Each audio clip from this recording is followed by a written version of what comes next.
Hi guys, எழுத்தாளர் பிஷ்பாலா எழுதின மின்மினி புத்தகத்துல ஒரு இன்ட்ரடக்ஷன் வீடியோ பேசியிருந்தோம். அந்த இதுல இருந்து நான் லாஸ்ட் ஒரு 1 வீக்காவே இந்த புக்கை நான் படிச்சுக்கிட்டே இருக்கேன். நிறைய தடங்கள் வந்துச்சு. நான் என்னைய ஃப்ரெண்ட்ஸ் விளையாட கூப்பிட்டாங்க, எங்க அம்மா அப்பா வெளியே போகணும்னு சொன்னாங்க. எனக்கு கிடைச்ச அந்த கொஞ்சம் கொஞ்சம் டயத்துலயே இந்த புக்கை நான் ஃபுல்லாவே படிச்சு முடிச்சிட்டேன். இவரோட கவிதை புத்தகம் தான் நான் படிச்சிருப்பேன். மெல்ல சத்து மீண்டு வா, பலவீனமான இதயம், இந்த மாதிரி நான் நிறைய கவிதை அந்த புத்தகத்துல இருந்து படிச்சிருக்கேன்.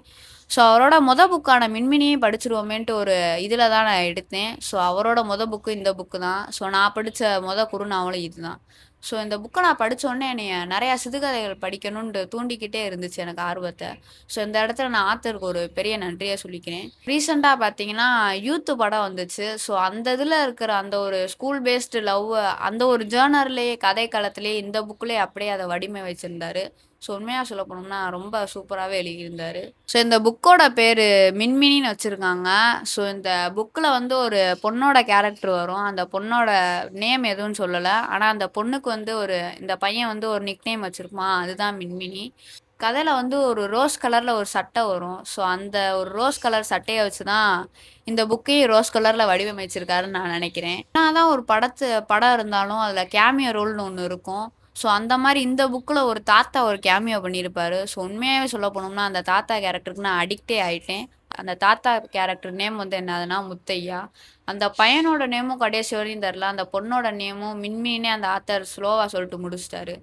ஸோ இந்த இதில் வந்து மொத்தம் அந்த மின்மினி, அந்த பையன் கேரக்டர், அந்த தாத்தா கேரக்டர், ஸோ இந்த 3 பேரில் இதுலலாம் அப்படியே அந்த கதை அப்படியே போய்க்கிட்டே இருக்கும். ஸோ ஒரு நாள் வந்து இந்த பையன் வந்து வெளியே போய் நைட்டு படுக்கும் போது அந்த தாத்தா வெளியே தான் படுத்திருப்பாரு. ஸோ அந்த பையன் போய் அந்த தாத்தாட்ட கேட்பான், ஏன் தாத்தா நீங்கள் வெளியவே எப்பயுமே இருக்கீங்க, உள்ளே சாப்பிட மட்டும்தான் வரீங்க, மற்ற எல்லா நேரமும் நீங்கள் வெளியே மட்டும்தான் இருக்கீங்க, நான் அப்படி தான் உங்களை பார்த்துக்கிட்டு இருக்கேன் அப்படின்ட்டு அந்த பையன் கேட்ட உடனே ஸோ அந்த தாத்தா சொல்லுவார், என்னோட ஒய்ஃப் இறந்து போனதுக்கப்புறம் இந்த வானம் ஃபுல்லாக அவ இருக்கான்னு நினச்சி தான் நான் இங்கே வாழ்ந்துக்கிட்டு இருக்கேன், நான் மட்டும் ஏன்டா உள்ள வந்து சொகுசாக வாழணும், ஸோ நான் கடைசி வரை இந்த திண்ணையிலே இருந்து அப்படியே அவளை பார்த்து இறந்து போகிற மாதிரியே இருக்கட்டும்னு சொல்லுவார்.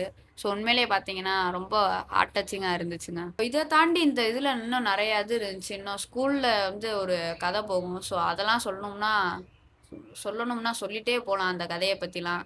ஸோ உண்மையிலே ரொம்ப அழகாக இருந்துச்சு. இந்த புக்கை நான் ஃபுல்லாக படித்து முடிச்சுட்டு சாப்டர் 1 சாப்டர் 2ன்ட்டு 10 எபிசோடாக பிரித்து வச்சுருக்கேன்.